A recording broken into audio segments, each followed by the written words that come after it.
हैं कर्म से, कर्म कटते हैं सच्चे नाम से, सतनाम से। आम नाम से काम नहीं चल रहा। तो हमने बताया कि एक तो पाठ करवाना होगा बंदी छोड़ के नाम का, वो थारे धर्म का काम से, हमने कोई उस पाठ मत कुछ नहीं ले जाना। तो उन्होंने बोले जी जो कहोगे वो ही कर देंगे हम। वो नाम ले गया, उसने उस दिन पाछे दवाई छोड़ दी 16 फरवरी से। घरवाला ने चिंता हुई कि यू खांदे खांदे जीवा था दवाई, अरे फिर यू उम्र रहेगा, और उसको चैन सा हुआ दवाई छोड़ने पाछे। तो घरवाले उसको 5 दिन के बाद डॉक्टर के पास ले गए। डॉक्टर ने बोला भाई एक्सरे ला, पिछले जो महीने पहले एक्सरे कराया था 15 दिन पहले, उसमें सख्त खतरनाक बीमारी टीबी की बहुत गहरी पाई। दोबारा एक्सरे उतारा तो उसमें कोई बीमारी नहीं थी। डॉक्टर ने बोला आज पास दवाई मत खाइए, तेरा नुकसान कर सकती है। बोल सतगुरुदेव की। देखो ये परमात्मा के गुण होया करें, और परमात्मा लाभ देश है तार के माँ का के, यानी गुरु पूरा गुरु हो और उस गुरु में कह वो लाभ दिया करे। वैसे आम गुरु मेरे महाराज के अंधे गूंगे गुरु गणे ये लंगड़े लोभी लाख, और साहेब से परिचय नहीं और का बनावे साख। ईश्वर से तो जुड़े नहीं और दुनिया में बनाए बैठे हैं। आप भी नरक में गधे बनेंगे और गेला उनके वो बनेंगे चेले, उड़े नरक में लौटेंगे और उड़े के कुतिया के पेट में कुतरू बन का होंगे सारे गुरु चेले। तो इस दुख से बचने के लिए हमने पूरे गुरु की तलाश करनी चाहिए। ये मनुष्य जन्म बड़का खेल नहीं है कि फिर मिल जाएगा। एक अनाड़ी का फंसका अपनी जन्म बर्बाद नहीं करना चाहिए। गुरु की पूर्ण रूप से परख करके जब इसे सुख देने लाग रहा हो यही जन्म में, तो आगे बिराना के साथ ठाठ देगा। और जब यही कोई सुख नहीं है तो आगे कोई लाभ की उम्मीद ना करिए उनसे। कोई नौका आगे सतलोक भेज देंगे, एक स्वर्ग में भेज देंगे, ये बंडाण की बात से। जब हम तो यहाँ तो कैर हो रहा घर में और वहाँ फिर स्वर्ग में, तो यही सुख हो गया तो यहीं पर स्वर्ग से शुरू हो जाएगा और आगे भी आपको लाभ मिलेगा, वैसे नहीं मिलेगा। तो इस प्रकार बताया है कि जिस घर में ऐसे सुथरे समागम शुरू हो जाते हैं उनके ना जाने कितने दुख परमात्मा दूर करा कर। तो इसलिए बताया कि सत्संग के बिना इस जीवन में ज्ञान नहीं होता। सत्संग में आप देख लो कितने गाय हो साबित गांव में, बल्कि निंदक ज्यादा होंगे और इस बात को सराहने वाले कम मिलेंगे। क्यों? उनको बेरा नहीं बेचारा ने। जब ज्ञान हो जाएगा कि यह चीज बहुत बढ़िया है और इसका ज्ञान हो, यहाँ वक्त बैठे कोई सुने, वो बिना सुने तक कोई कुछ कह रहा होगा, कोई कुछ कह रहा है। सच्ची बात को सुनने में भी कष्ट होता है। यहाँ का बैठे सुने फिर उसको अजमा कर देखें। हम किसी को बुरा नहीं सिखाते। कोई बीड़ी शराब मांस तमाकू से पीछा छुटवाते हैं और परमात्मा के नाम पर लावासा। दारू पीने वाले को के बच्चों पर कितना बुरा असर पड़ता है, हुक्का पीने वाले पर कितना बुरा असर पड़ता है। एक दारू पीने वाला और हुक्का पीने वाला भी हमारे को जो बुरा बतावा है तो हमने उसकी बुद्धि का बेरा पट रहा है, वो कितने दिमाग उसके अंदर है। आप तो सारे काम करे, ताश भी खेले और वो भी सत्संग की निंदा करता है, तो आप हिसाब ला लियो वो कितना कामिल आदमी से जो हमारी निंदा करता है। फिर निंदक के बारे में कबीर साहब ने कहा कि निंदक मेरा नाम रो और बसो ना मुझसे दूर। भाई गाम गोर व गंदगी साफ करया करे सूर। जो गाम गोर व गंदगी हो से उसने सूराए का काम हो से उस गंदगी ने साफ करने का।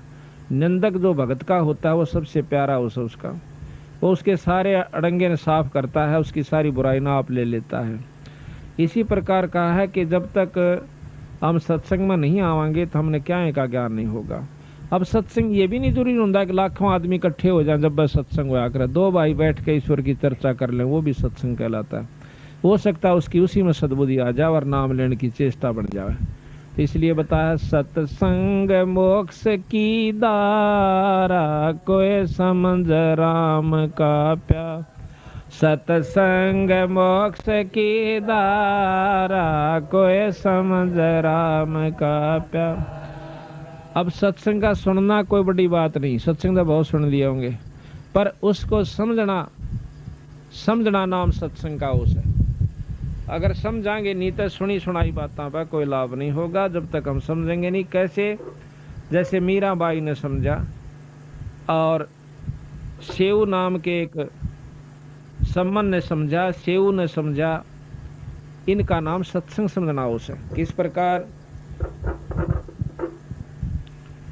कि मीराबाई ने एक बारात देखी और उसमें दुल्ला देखा सजा धजा, सिर पे उसका मुकुट मोड़ और अच्छे उसकी खूब छवि।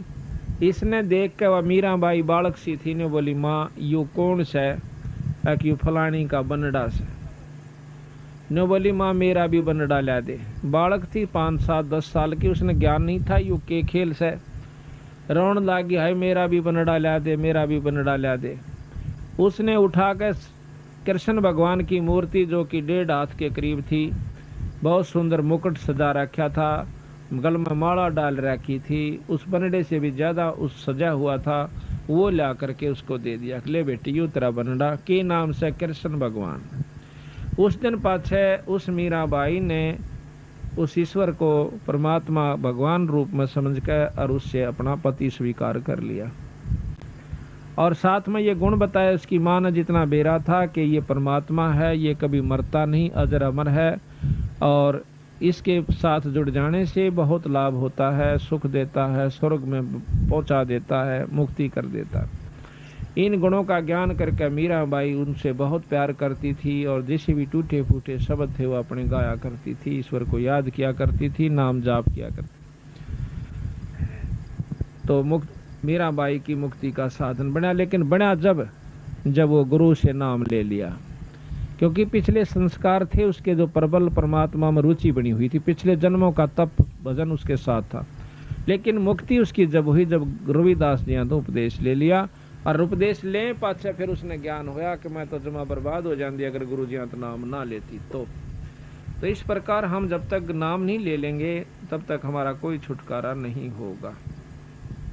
तो बताया कि सत्संग समझी मीराबाई, करी सतनाम की कमाई। सत्संग समझी मीराबाई, करी सतनाम की कमाई। गुरु रविदास की शरणा आई, जब पाया मोक्ष द्वारा। है सत्संग मोक्ष की धारा, कोई समझ राम का प्यार।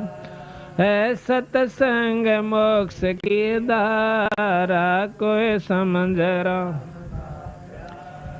सत्संग समझा सेऊ शाना हो गया, साहेब कबीर का आना। सत्संग समझा सेऊ शाना हो गया, साहेब कबीर का आना। नेकी समन न खिला दिया खाना, वो अमर किया मनियारा। है सत्संग मोक्ष की धारा, कोई समझ राम को। है सत्संग मोक्ष की धारा, कोई समझ राम का प्यारा। अब सत्संग समझना यो सब आइयो, देखो वो कहण सुन की बात तो कुछ और है, पर सही तत्व बगे जब हमने इस तरह खरा उतरना चाहिए जिस प्रकार से उस सम्मन उतरे। कैसे? एक सम्मन नाम का मनियार था, वो बंदी छोड़ से उपदेश ले लिया सारे परिवार ने। 3 प्राणी थे घर में, एक तो नेकी जो सम्मन की घरवाली, एक उनका लड़का दोनों का वो था शेव उसका नाम था। 3 प्राणी थे। अब देखो सत्संग जहाँ होता है बचपन से बच्चा पे हम जिस भी जकर घर में करांगे वही असर होया करे, रोजाना असर हो। इतने गरीब हालत थी उनकी, इतनी गरीब हालत थी बेचारा की कि कई बार तो जून उग जाया करती, पर कभी उन्होंने किसी की नीयत खराब नहीं करी, ना चोरी करी ना ठगी करी। और यूं क्या करते, बेटा भूल कर चोरी मत कर लियो, सत्यानाश हो जाता है जो चोरी करते हैं लोग, या कोई बुराई करते हैं, रिश्वत लेते हैं, कोई बुरा काम करते हैं। अपनी किस्मत पर सब्र करके हमने रहना चाहिए। एक दिन भगवान कबीर साहब ने विचार किया, क्योंकि कमाल के अंदर अभिमान हो गया था, वो महाराज के संग ज्यादा रहता था, सेवा बहुत कराया करता। एक दिन उसके मन में अभिमान आ गया कि महाराज जी कि हाँ भाई मेरे जितनी सेवा आपकी कोई नहीं कर सकता।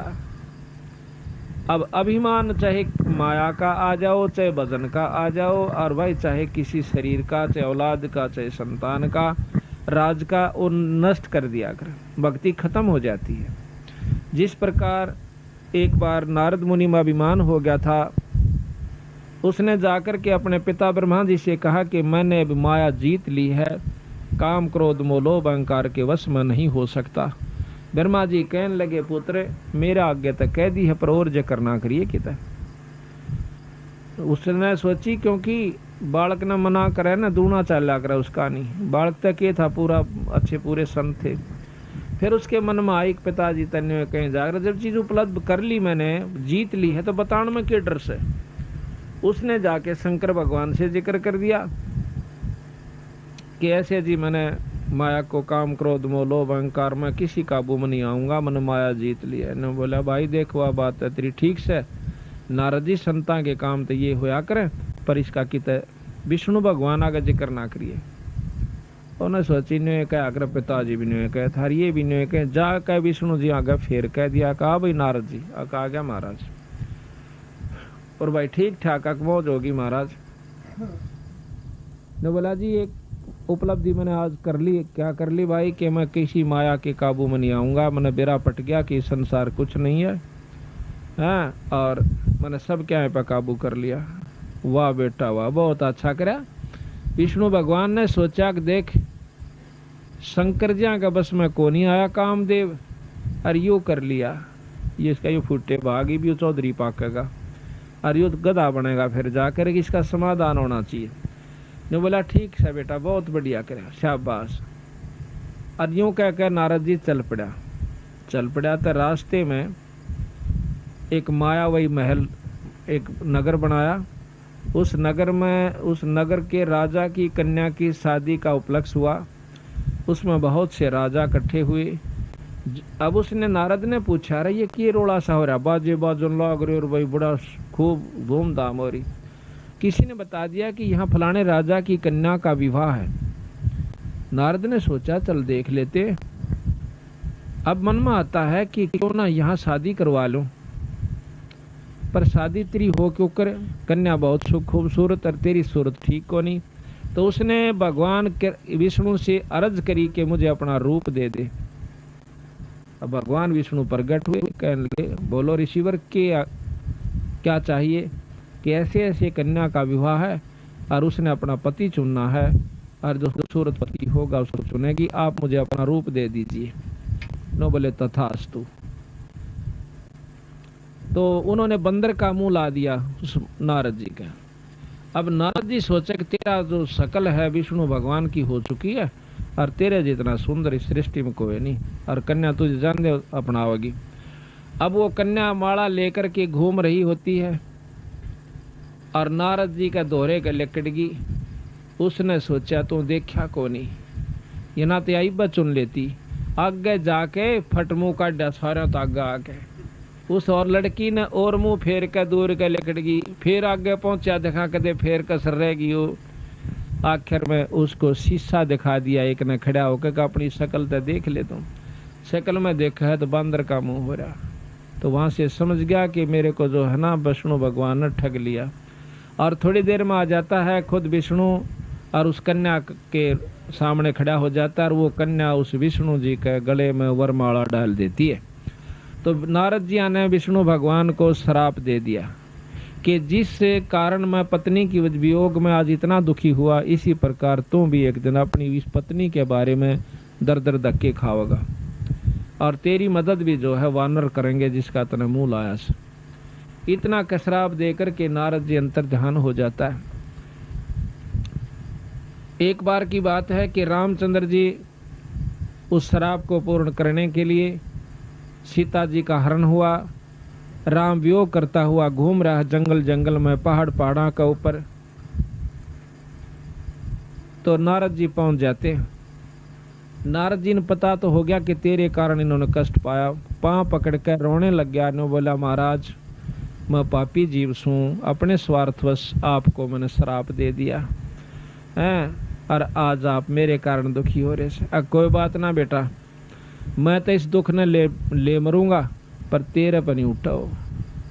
तेरे को सुखी करने की खातिर मैंने ये सारा कष्ट मोल लिया है। हम तो पार कर जाएंगे इस कष्ट ने, पर तेरी सी दुर्गति हो जाती तो कुत्ता और गधे की जुनी में जाता अगर तेरा अभिमान उसमें मैं नहीं तोड़ता। तो इस प्रकार अभिमान जो बहुत खतरनाक होता है। तो भगवान कबीर साहब ने सोचा कि कमाल की तो बिगड़गी बनी बनाई कहानी, ये भी इसमें यो अभिमान हो गया कि तेरे जितनी सेवा महाराज ने की कोई नहीं कर सकता। एक दो दिन के बाद महाराज ने कहा कि भाई कमाल, ऐसे ऐसे एक भक्त है अपना सम्मन नाम का मनियार, और उससे मिलना जी कर रहा से, चलोगे? हाँ महाराज मैं तो आपके संग जरूर चलूंगा। एक शेख फरीद नाम के संत हुए हैं जो कि पहले बहुत तपस्या की, तप किया, उल्टे कुएं में लटक गए थे, फिर भी परमात्मा अल्लाह खुदा की प्राप्ति नहीं हुई, मुसलमान थे। बंदी छोड़ कबीर साहब ने, जब उसने 12 वर्ष कुएं में लटकते हो गए और काग आगे आंख काटना है, तो उस समय उस शेख फरीद ने न्यू कहा था, भाई कागो मेरे हाडा पर ऊपर कोई मांस बच रहा हो तो उसने खा लो, क्योंकि अस्थि पंजर हो गया था, उसका मांस नहीं रहा शरीर का ऊपर। 12 वर्ष में 1.25 मन अन्न, महाराज गरीबदास जी ने लिखा है कि शेख फरीद ने खाया था 1.25 मन 12 वर्ष में। उसके अभाव से यानी शरीर ऐसा हो गया था जैसे हाड़ नारे चमके थे, कति मांस नहीं था। फिर भी उसने कहा कि भाई काग कव्यो, अगर मेरे शरीर पर कितना मांस का टुकड़ा बच गया हो तो उसने खा लो, पर मेरी आँख ना खाइयो, हो सकता हमने परमात्मा अल्लाह का दीदार हो जावे, दर्शन हो जावे। न्यू कह करके वो रो पड़ता है, आँखों में पानी भराता है। भगवान कबीर साहब देखो, हम भक्ति भी करते हैं, साधना भी करते हैं, उपासना भी करते हैं, जब तक हमारी आँखों में ईश्वर के प्रति रोना नहीं आंदा, इतना भक्ति आपकी शुरू नहीं होली से। तो जब उसकी भक्ति शुरू हुई, वो रो पड़ा, जब भगवान कबीर साहब सतलोक से आकर वहाँ प्रगट हो गए थे और उसको बाहर निकाल लिया कुएं में, तो वह जो का तो जुगाड़ सा सारा न्यू बोला, भाई भगत जी तो किस लिए इसमें लटक रहा कुएं में? कि परमात्मा पाने के लिए, अल्लाह पाने के लिए, कि मैं तेरे सामने खड़ा, मैं अल्लाह हूँ, खुदा हूँ। न्यू बोला ऐसे नहीं, परमात्मा तो बेचगुण होता है, परमात्मा यूं होता है। बेचगुण कहते हैं निर्गुण को, कहते हैं निर्गुण ने तू देखेगा क्यों करे, सरगुण में तेरे सामने खड़ा। और बात सुन ले कि इस तप से तो तीसरे जन्म में कुत्ते की जुनी में जागा, तप से राज होता है, अगले जन्म में तू राजा बन जाएगा और तीसरे में कुत्ता बनेगा। ये साधना इस तप से होगी। अब भाई शेख फरीद की तो पिंडी कापी, कोट बड़ा मुकदमा मोल लिया और फिर यूँ इसका फल मिला। तो महाराज कहते हैं वो है पेड़ बबूल का आम कहाँ से खा, वो तरह तुम की करे और बाट देखो आम लागन की। साधना भी गलत करो, मर पड़ के को साधन शुरू भी करते हो तो वो भी गलत कर रहे हो। तो ने बोला जी फिर मैंने कोई रास्ता बता दो। रास्ता बताऊंगा, खाए का दा टूक, यानी फल खवाए, फिर उसको रोटी खवाए, कुछ फल खाओ। महाराज कहते हैं कि इतना ना खाओ कि आपका पेट भर जाए और आपको नींद आ जाए, ज्यादा नहीं छकना चाहिए। प्रथम अंजल संयम राख है, योग युगत सब सतगुरु भाख है, योग लक्षण सब सतगुरु भाख है, यानी थोड़ा खावे, इतना खावा जितना आवश्यक हो, जरूरत से ज्यादा नहीं खावा, ना कति कम भी नहीं खावा कि जमा पेट में तो जो ना गड्ढन लाग जाए। हिसाब का खाओ और फिर अपना भक्ति करो, डट के काम भी धंधा करते रहो। तो फिर शेख फरीद को उपदेश दिया, नाम दिया। जब उस शेख फरीद का पीछा छूटा और भक्ति का साधन बना, फिर वो शेख फरीद बंदी छोड़ कबीर साहब के साथ रहा, ये प्रमाण मिलता है। तो शेख फरीद, कमाल और कबीर साहब उस सम्मन नाम के भगत के पास आ जाते हैं। और उस सम्मन की इतनी बुरी हालत थी बेचारे की कि रोटी भी एक समय की उग जाया करती थी, इतना गरीब हालत में थे। और लेकिन प्रेम परमात्मा में इतना गजब था कि जो ही सामने 3 संत दिखाई दिए तो तीनों प्राणियों ने जब पता चला कि महाराज जी आगे हैं, एकदम जो भी जिस काम में रत था वहीं छोड़कर डांक मारी, देड़िया में आगे खड़े हो गए, लंबी डंडौत करी और रोन लागी नेकी खड़ी होकर कि भगवान मारे कौन से सुथरे दिन आए जो आज परमात्मा हमारे बारने आगे आ गया। हे सतगुरु, आपने हमारे ऊपर ऐसी कौन सी रजा करी, दर्शन दिए और हमारे जैसे तुच्छ जीवों के पास आप आगे, राजाओं को छोड़ के। क्योंकि कबीर साहब के उस समय बहुत से राजा विशेष हो गए थे, सिकंदर लोधी, बिजली खां पठान जो कि मगर देश का राजा था, और वीर सिंह बघेला जो कि काशी का नवाब था, और भी बहुत से राजा थे जो कि कबीर साहब के शिष्य हो गए थे। तो महाराज ने कहा कि बेटी हम आगे, हमारा दिल करा कि आज उनको मिल कर आवा। कहा जाओ महाराज भीतर बिछा दी बिछाना दो रजसी बोरी थी पल्ली थी को बिछौना पाटा टूटा था। सतगुरु महाराज बैठ जाते हैं। बैठने के बाद पानी पात प्या करके तो सम्मन कहने लगा महाराज जी भोजन का बताओ, क्योंकि शाम का समय था। तो कबीर साहब ने बोले भाई रोटी तो खावांगे, भूख लाग रही से, भोजन तैयार करवाओ, भूख लगी हुई। बोला अच्छा जी। अब सम्मन घर ने आकर अपनी पत्नी से पूछा है कि महाराज जी रोटियां की कैसे कि भोजन का की बहुत से। वानो बोली जी घर में एक दाना भी नहीं से अन्न का। तो कहने लगा किसी तो मांग लिया उधारा। कबीर साहब तो वह नेकी कहने लगे जी 2-3 घरा में गई हूँ, कोई उधारा नहीं देता। तो वह कहने लगा ला तेरा यो ओढ़ना